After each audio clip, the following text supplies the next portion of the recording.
Nadeso, ravnaj se!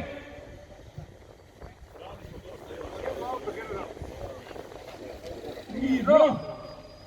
Pozdrav, Nadeso! Kaži gusta, nije te, brate.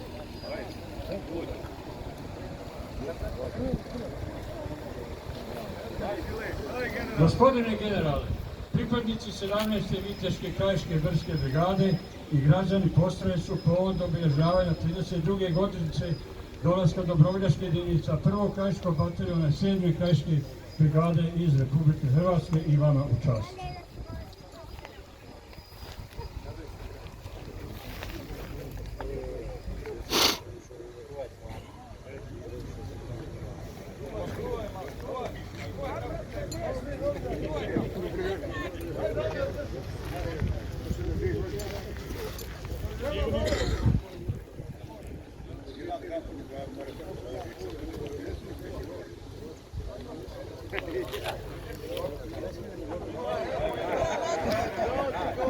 Nemojte da se strpite se malo.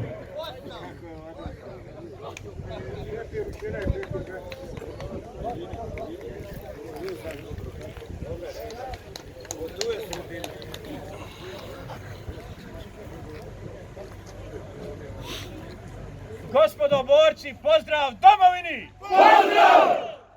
Pozdrav! Na mjestu odmah!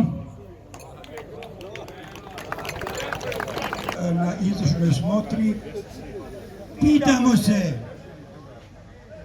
se ko su bili ti momci i djevojke.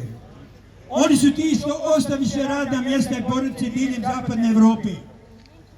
Oni su ti što se maja i juna 1992. godine okupiše jedni u Borogalju kod Zagreba, a jedni u Tlani kod Rijeke.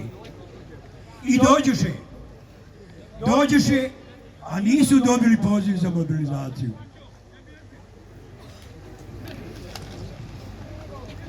Njihov poziv za mobilizaciju je patriotizam.